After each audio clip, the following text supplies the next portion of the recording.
Fala galera, tudo bom? Professora Heloísa falando e hoje a gente vai trabalhar um pouquinho sobre números quânticos, um assunto bem importante, tá? No final dessa aula eu vou direcioná-los para alguns exercícios, porque isso é bem importante para vestibular. Vamos lá, gente? Galera, veja assim, nós temos 4 tipos de números quânticos. Primeira coisa, o que são os números quânticos? Os números quânticos, eles são coordenadas numéricas para a gente encontrar, ou vamos dizer assim, prever a posição do elétron dentro do átomo.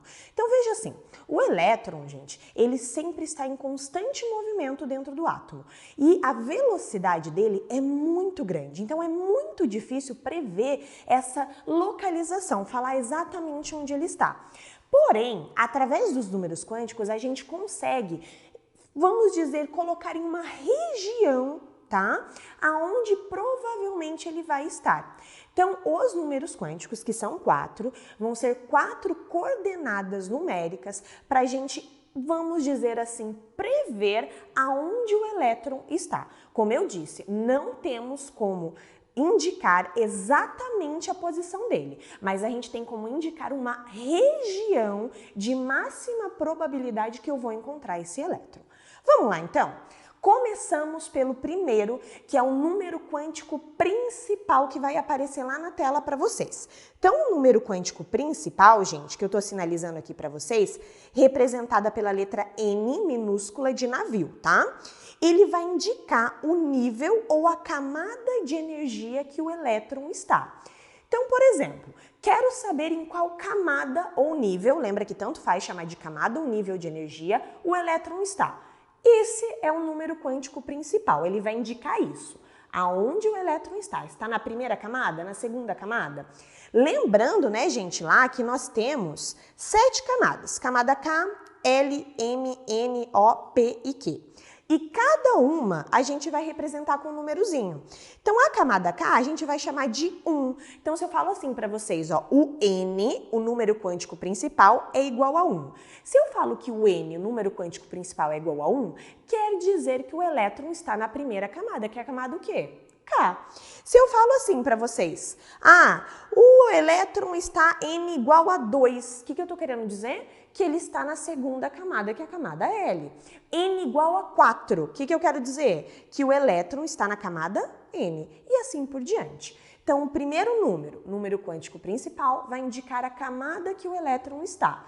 Como que a gente define eles? Pelos números 1, 2, 3, 4, 5, 6, 7. Através desse número, eu consigo identificar o número quântico principal, que é o primeiro número quântico.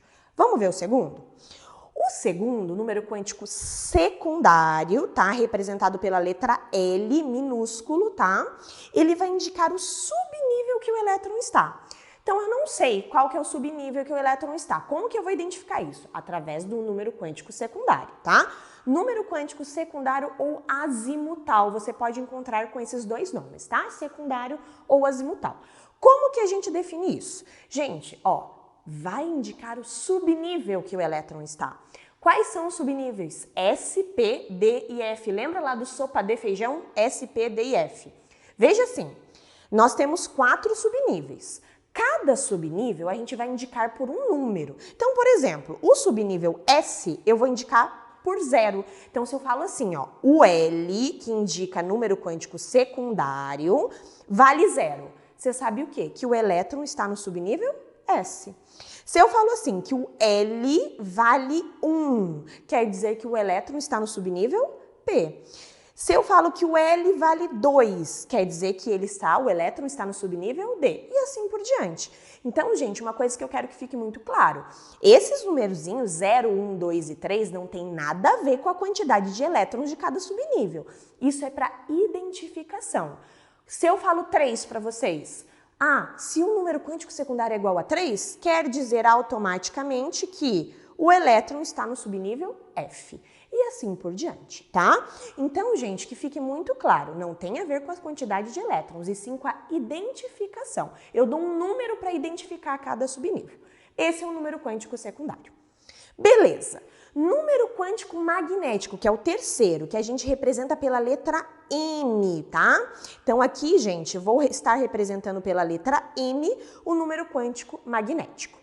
O número quântico magnético, gente, ele vai estar indicando para mim a região que o elétron vai estar lá dentro do subnível. Eu sei que é uma coisa bem abstrata da gente imaginar, mas é através dos números quânticos que a gente consegue prever um monte de coisa na medicina, na biologia, na química. Então, eles são muito importantes. Então, veja assim, eu tenho a camada, eu tenho a subcamada, que é o SPDF. Dentro da subcamada, aonde que o elétron pode estar? Ele pode estar em várias regiões dentro da subcamada. E é isso que o número quântico magnético vai tentar prever. Veja assim, gente, tá vendo que eu coloquei várias caixinhas para vocês aí? Uma caixinha em verde, outra em azul, outra em vermelho e a última lá que tem mais em preto. Cada uma significa um subnível. Eu coloquei a legenda ali, ó. A verdinha significa o subnível S. Azul, subnível P. A D, que é vermelha, subnível D. E a F, que é pretinha, subnível F. O que eu quero indicar? Gente, lembra da quantidade máxima de elétrons de cada subnível? S2, P6, D10 e F14. Tira metade de cada um. S2, olha a metade, vai ser uma caixinha. P6, metade 3 caixinhas. D10, metade, 5 caixinhas. F14, metade, 7 caixinhas. Então, se você contar, ó, 1, 2, 3, 4, 5, 6, 7. E a mesma coisa para cada um. Então, sempre essas caixinhas é o orbital. A gente está tentando prever nessas caixinhas a região que o elétron se encontra dentro do subnível. Então, essas caixinhas são representações para a gente tentar identificar qual que é essa região que o elétron provavelmente vai estar. Então, veja assim, ó, eu tenho várias caixinhas. Cada caixinha representa o orbital e cada caixinha representa um subnível. Se é uma caixinha, é do subnível S, que é a metade. 2, uma caixinha. Se são 3 caixinhas, é do subnível P, metade, né, de 6, 3. E assim por diante. Fica calmo, tá? Que às vezes a gente fica meio confuso nessa explicação, mas vocês já vão ver a aplicação no exercício que eu vou dar, tá? E nós temos também, gente, o número quântico de spin, que é o quarto, tá? O número quântico de spin, gente, ele vai indicar para mim a rotação do elétron, se ele está girando em sentido horário ou se ele está girando em sentido anti-horário. Essas flechinhas que eu coloquei aqui, né, uma para cima e uma para baixo, vai indicar justamente o elétron. Aqui na química, a gente vai representar os elétrons com essas flechinhas. Toda vez que a flechinha estiver para cima, vai ser mais meio e eu sei qual vai ser o tipo de rotação desse elétron. Se a setinha estiver para baixo, vai ser o valor de menos meio, que vai indicar a outra rotação do elétron. O que eu quero que vocês entendam, gente? Não se preocupem com esses valores, mais meio e menos meio. É um número só para identificação. Se eu sei que apareceu para mim lá mais meio, você pensa, opa, então a flechinha está para cima, o elétron está para cima. Se apareceu para mim lá menos meio, eu sei que o elétron está para baixo, a flechinha está para baixo. Então é só um número para nós identificarmos, beleza? Vamos treinar e vamos aplicar que agora vai ficar mais fácil.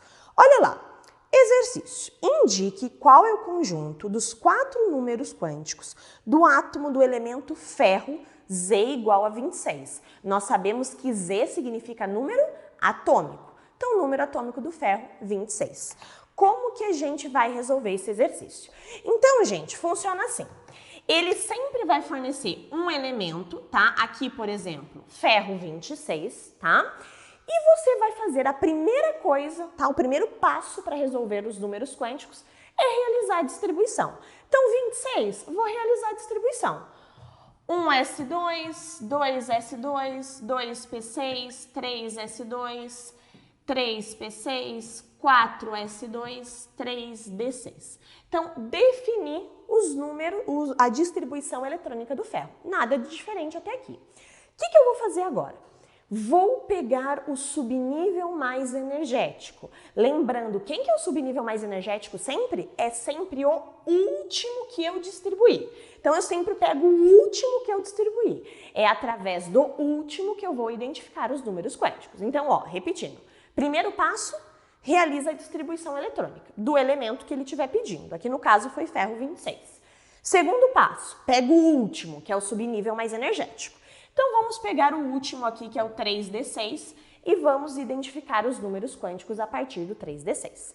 Vamos lá então. Gente, lembra que o primeiro era o número quântico principal, representado pela letra N, certo? O número quântico principal indicava a camada que o elétron está. Gente, esse número aqui não é a camada? Ou seja, lembra que os números da frente são as camadas, lá o K, L, M, N, O, P, Q.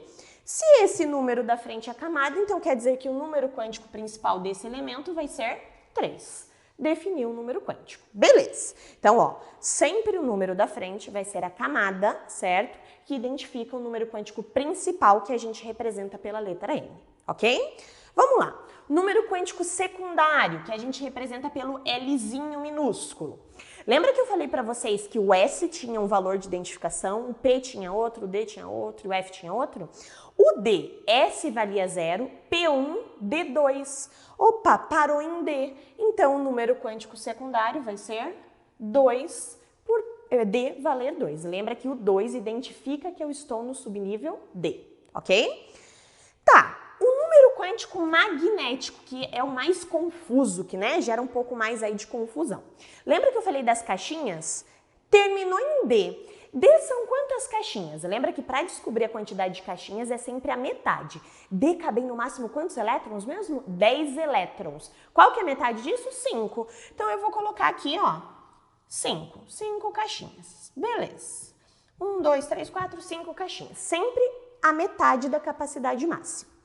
O que eu vou fazer com essas caixinhas? Vocês podem observar lá, quando eu expliquei para vocês o número quântico magnético, que cada caixinha tem um valor, como se fosse uma reta numérica aqui, tá, gente? Ó, imagine uma reta numérica. Então, menos 2, menos 1, 0, mais 1, mais 2. Então, imagine uma reta numérica. O que eu vou fazer com essas caixinhas? Gente, não terminou em 6 aqui? Eu vou distribuir esses 6 elétrons nas caixinhas. Lembra que eu falei que os elétrons são representados com as flechas? Então vamos lá. 6. A regra, tá, gente? Começo distribuindo tudo para cima. Então, ó, 1, 2, 3, 4, 5. Distribui tudo para cima. Só que ainda falta 1 porque terminou em 3D6. Quando faltar 1, a gente volta e começa distribuindo tudo para baixo. Se fosse 3D7 aqui, ó, eu colocaria mais 1. Se fosse 3D8, mais 1. No máximo 3D10, que é a capacidade máxima que cabe no subnível D, beleza? Então, ó, o que eu quero que vocês entendam? Eu sempre vou colocar a quantidade de caixinhas sempre referente a esse subnível, aqui no caso é o D. Pego a quantidade de elétrons que eu distribuí no último, começo distribuindo tudo para cima, terminou de distribuir tudo para cima, volto e distribuo para baixo a quantidade que volta. Essa é a regra. O último que eu distribuí, olha lá, ó, o último, parou em qual, gente? Menos 2. É sempre o último que eu vou analisar, o último que eu distribuí. Se parou no menos 2, esse vai ser o valor do número quântico magnético. Beleza? Então, distribuo, vejo o último. Se vejo o último, em qual caixinha que ele parou? Menos 2, então lá, menos 2. E o último, que é o número quântico de spin, lembra o sentido da flechinha? Ó, para baixo, gente. Quando era para baixo, qual que era o valor? Mais meio. Então, aqui vai ser mais meio. Se o último que eu tivesse distribuído estivesse para cima, daí o valor que eu colocaria ali seria menos meio. Definimos os números quânticos do elemento ferro. Então, ó, primeira coisa, faço a distribuição. Pego o último, que é o subnível mais energético. A partir do último, eu vou definir os números quânticos. Beleza? Galera, a aula de hoje nós ficamos por aqui. Eu gostaria muito que vocês fizessem os exercícios lá praticando da página 446, tá? É importante que vocês treinem bastante isso, ok? Galera, quero desejar aí um grande abraço, um grande beijo e até a próxima.